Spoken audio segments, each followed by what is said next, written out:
How's it going, everybody? And welcome back to another episode of the All Things Liverpool podcast. It's me, Anish, Dogra, and we're back again with pretty much the same game from last week, but in a different competition and equally as important match. So, Man City in the FA Cup on Saturday, or tomorrow, 3:30 kickoff at Wembley Stadium. Big game, of course, and a chance to keep our record going off the quadruple.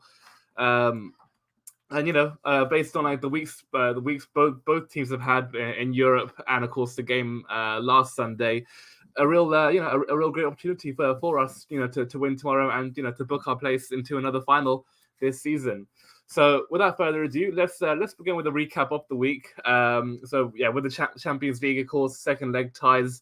Obviously very important games for both teams. Manchester City, of course, had that splendid lead going into the game against Atletico at the Wanda Metropolitano. A clean sheet, of course, and that's what they got would have been enough to seal their place into the semi-final, where they'll now face Real Madrid, and what a cracking tie that looks set to be.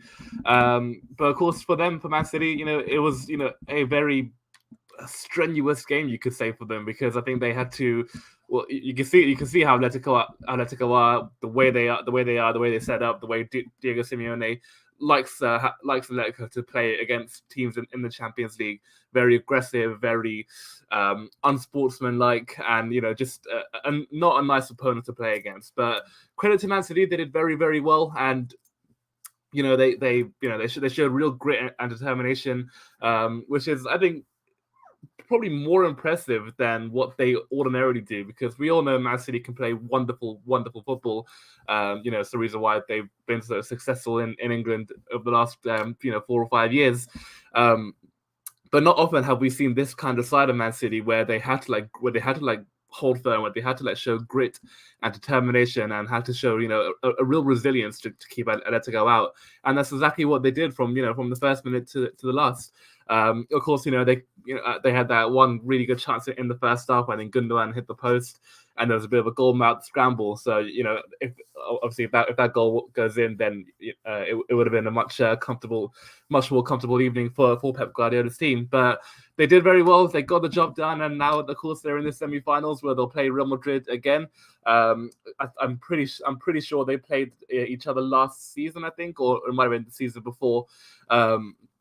But a very exciting contest. Of course, Carlo Ancelotti, with experience of coming against Man City, quite recently with Everton last year, and in general, I'm pretty sure he's come up against Pep Guardiola a couple of times in his career.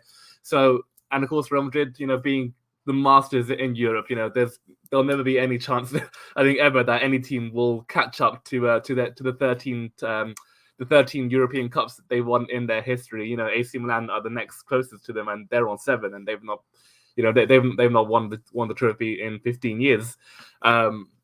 So, the real masters of Europe. And as we saw against Chelsea in both the legs, the first leg, they were absolutely unbelievable. Their game plan worked to perfection, on the counter-attack, using the pace of Vinicius and, Luka Modric. I mean, what more can we say about the man? He's absolutely unbelievable, the way he's dictating play, the way he's still controlling the football match at the age of 36, I think. So obviously against Chelsea in the first leg, they were very impressive, deserved to win that game 3-1. And even though Chelsea, they did unbelievably well to overturn that scoreline in the second leg, being 3-0 up. And of course, Marcos Alonso had that goal ruled out before Werner made it 3-0, which in my opinion, very harsh, because it hits his hand. He doesn't make any movement towards the ball. It strikes him without any intention. So unlucky there, and of course they had a chance to go 4-0 Chelsea when Havertz forced a good save from Courtois with a header. But Real Madrid, as they do, and as we saw in the first leg, and again we saw on Tuesday night, Luka Modric, Karim Benzema, Vinicius Junior, the three danger men, you could say, in that Real Madrid team.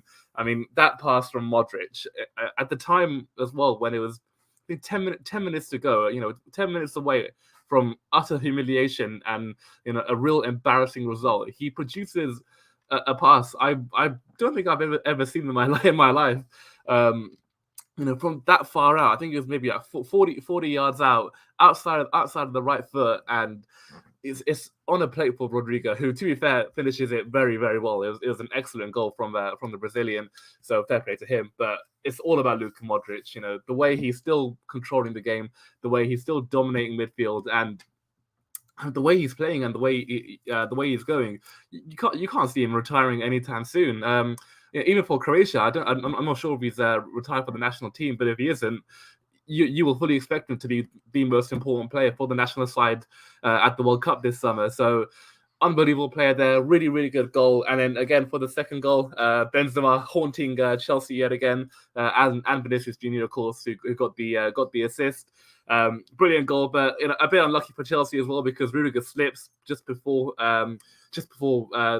Benzema makes contact. So if he didn't lose his footing, the centre back, then I think he would have got there and he would have prevented the goal.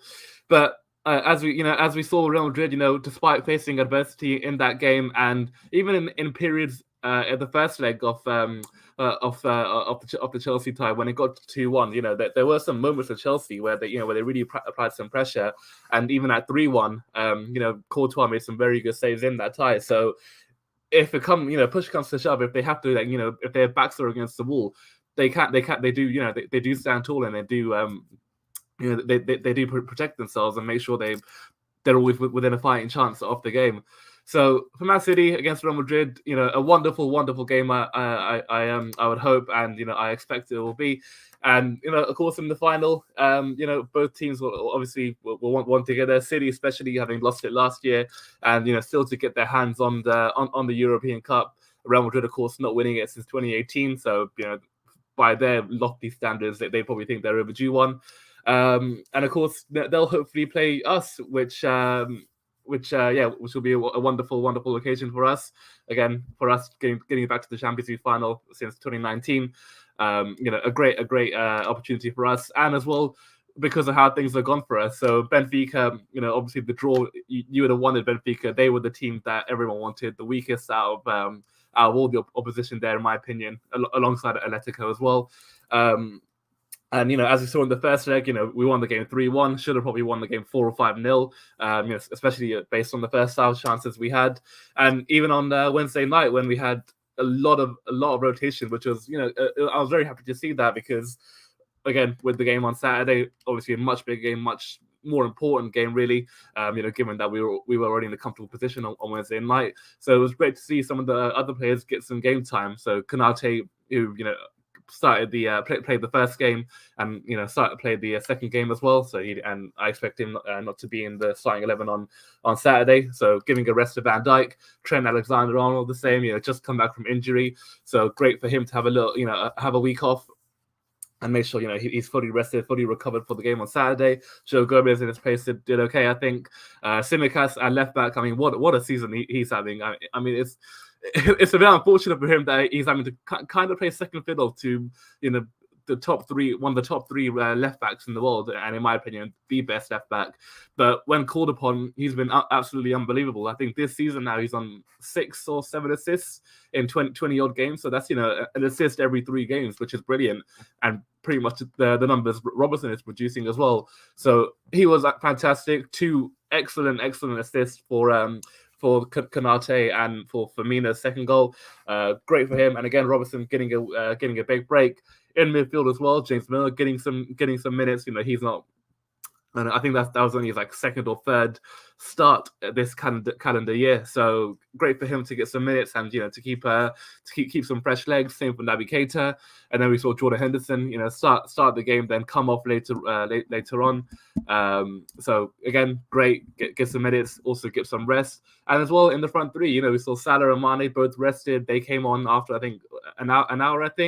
So great for them that they were able to get some rest in their legs. And as well for the players who came in, Bobby Firmino getting 2 goals. I was very, very happy with him. Diogo Jota, as he has been this season, and an absolutely unbelievable player. And the amount of goals he scored, the type of goals he scored, and hopefully he'll continue to score a few more coming into the season. Great for him again. And then Luis Diaz, who, I mean, we were kind of running out of words to say to describe him, because he's been unbelievable, hasn't he? The way he's beating players, the way he's tearing defenses apart, and he's only been in England for 3 or 4 months. So he's been fantastic, and with a preseason under his belt this summer, he's going to be even better. So very exciting times for him and for us. So yeah, great against Benfica. Of course, a bit disappointing with the result, conceding the 2 goals. When we were 3-1 up. But again, you kind of had to expect it. I don't think that back four of Gomez, Matip, Kanate, and Tsimikas have often played together this season, or at all, if that. And again, it showed, without Van Dijk, there is a bit of vulnerability in there. But like we saw last season, and like any team without their top centre back, they would always struggle. So great for Van Dijk that great for us in both senses, that there is still work to be done when the day Van Dijk does leave us, or he does retire in the next 4 or 5 years, let's say. It's an opportunity for the likes of Gomez, the likes of Kanate, who are still young and still developing, to take on that responsibility and to see where they can improve. So obviously, without having Van Dijk usually next to them whenever they play, so they're able to see what mistakes they made, how to lead the line, how to be a leader. Because as we saw with the second and third goal, pretty much identical. They beat the offside trap, and again, because the way we play with the offside trap, it requires a lot of communication and a lot of dialogue. And then with Van Dijk in that back four, the way he marshals Robbo, and then whoever's next to him, and then Trent Alexander-Arnold, he absolutely leads the line and make sure that we do play the attackers offside. And again, as we saw on Wednesday, it wasn't on the pitch, so therefore we can see the goals without his leadership. So good for Kanate, good for Gomez, to learn to carry on developing. And I have no doubt, as long as they stay fit, stay healthy, and of course, if Gomez, hopefully he'll want to stay this summer and beyond, to carry on developing and carry on, becoming a better centre back. So that is all for the UCL review. And in terms of the prediction, of course, we got the City and Real Madrid tie, which is not this week coming up. There's of course Premier League matches where we're playing Manchester United, but it's the week after that with the first leg. So I think it's Real Madrid at home first. So yeah, they'll be playing at the Bernabeu, and then City will have the return leg the week after. And then for us, we got Villarreal, of course, a team who we shouldn't really underestimate. Yeah, in fact, I forgot to mention their unbelievable achievement. So absolutely incredible what they did to Bayern Munich. In their ground. Even in both ties, in fact, both at Villarreal Stadium and at the Allianz last week. I mean, to play like that, to create the chances, and to kind of dominate Bayern Munich. Yeah, I don't think it was. In fact, it was unflattering that the scoreline ended 1-0. It should have been more comfortable for Villarreal after the first game, but they couldn't. They couldn't take their chances, unfortunately for them. But even then, in the second leg, other than the only way Bayern Munich scored in that game was because of a mistake from the Villarreal defense. Trying to play out the back and getting caught. But even then, Unai Emery showing his tactical nous, showing why he's so good in Europe. I mean, what he did with Sevilla with the Europa Leagues, Villarreal, of course, last season with the Europa League, he lives for European tournaments, and it's quite amazing because I don't think Villarreal did particularly well in La Liga. If I just quickly look at the league table, I think they're quite. Where are they? But yeah, they're seventh in the league, so I don't know if seventh qualifies even for the Conference League next season, and they're 11 points behind Atletico Madrid with like seven games to go. So looking very unlikely that they'll be playing Champions League football next season, unless they defy the odds, they beat us, and then they beat either Real or Man City and win the whole thing. But again, like I said, you got to respect them, because it's not by luck they've reached the semi-final. They deserve to be Bayern Munich. They deserve to be Juventus, and they're here because they earned it, and it's merited. So a very tricky tie, and of course Jurgen Klopp, I have no doubt whatsoever that he will make sure that these players do not take the game lightly. That he makes sure that they are set up from the get-go, and of course being at Anfield first leg, of course. We would all prefer having Anfield as a second leg, with the European nights and the way our fans get behind the team on a Tuesday or Wednesday night. But again, it doesn't matter. In fact, it might even bode better for us that we've got the first advantage. We can establish our dominance. Hopefully, get a 2-3-0 win, and not okay. I wouldn't say take our foot off, when we go to their ground, but giving us a bit more of a relaxing situation, knowing that we don't have to even score, or even like knowing we can potentially even lose the game and still go to the final. So two great ties, two very very exciting ties, and of course the chance of winning the quadruple is still very much alive and up against Man City now on Saturday or tomorrow afternoon, I should say. On the line now of the quadruple talk. So of course, one game knockout. If it's a draw, it'll go to penalties. And there will have to be a winner tomorrow. So going into it, of course, from what we saw last Sunday, it was a bit of a harrowing experience, I would say. First off, I think if City were 4-1 up, 5-1 up even, you couldn't really argue with that because they were far, far better than us. And I'm not sure why. Maybe we were very nervous, or became really afraid of them. And it's quite bizarre because we are the one team I would say that can go toe to toe with Man City. Of course, Tottenham and Crystal Palace, both got very good results this season, but that was because of a different style, playing on the counter attack. But as with Liverpool and with Jurgen Klopp, people want to go toe to toe with Man City. Try and dominate possession, try and be on level terms with them, and create as many chances, produce as many shots.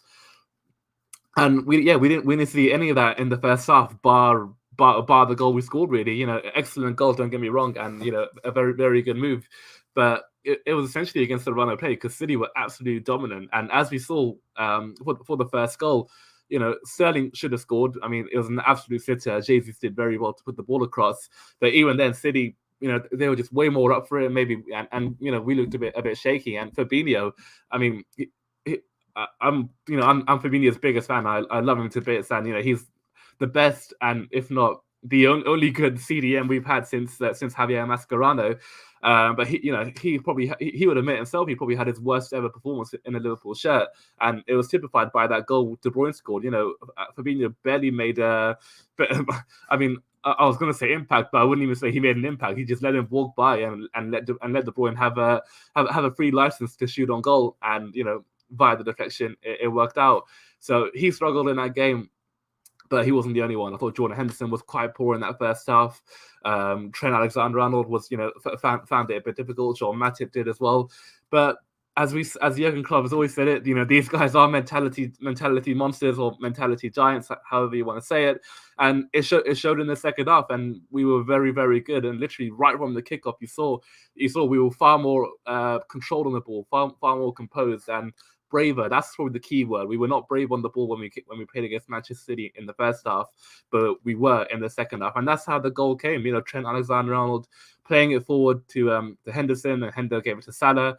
And again, Salah, I don't think he had his best game, but as we see, and as we have seen in so many cases in the past with any top player, form is temporary, class is permanent. And the pass he made for Mane was absolutely perfect. He couldn't if he tried that again, I don't think he could probably do it because it was that good. And in fact, I think we saw on Wednesday night the same kind of situation where Salah and Mane were kind of racing on goal. And Salah, he underhit the pass, but against Man City, he got it absolutely perfect. And Mane did very, very well to finish the chance. In that position, and especially I think with Mane as well, when he doesn't have time to really think about the shot, where it's almost instinctive, more often than not, I'll probably say 8 or 9 times out of 10, he'll find the back of the net. And excellent goal. And we had chances as well to try and win the game. I think Diogo Jota had a half chance a bit later on in the game.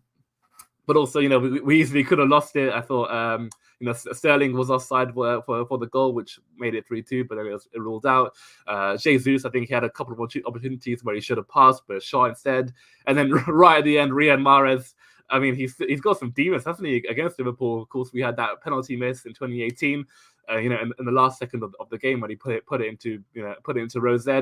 And again, on Sunday, coming off the bench, in on goal after an unbelievable ball from De Bruyne, tries to chip Addison and gets it completely wrong, and it's not even close to looping in. So fortunate for us, but as well good for us that we showed character. Coming twice from behind against Man City at their ground, and at the home of the champions as well. So really good character to come back and get a point, and obviously keep the title race still alive. So going ahead into tomorrow, in terms of like team news and injury selection, I think we do have a full bill of health. There was like a slight doubt about Diogo Jota after the game on Wednesday, but Klopp said he should be okay. But even then, if he is a bit of a doubt, I wouldn't risk him because, like I said on so many episodes in the past, we now have really good options in the attack. 5 top class attackers where we can call upon and know that they will do a good job. So for me, I would start Firmino, especially after getting the 2 goals on Wednesday. So his confidence will be very high, and you want to keep that going. Especially as a striker, confidence is everything. So for me, I would rather see him start, give Jota a rest, and then he can come in on Tuesday against United. And of course, rest of the team, Salah and Mane, absolutely no doubt. And then we should, see Fabinho. I can't remember if it was Fabinho or Henderson who started on Wednesday, but either way, we'll definitely see those 2 playing. Thiago as well, I think will return to the starting 11, and then the back 4 as well.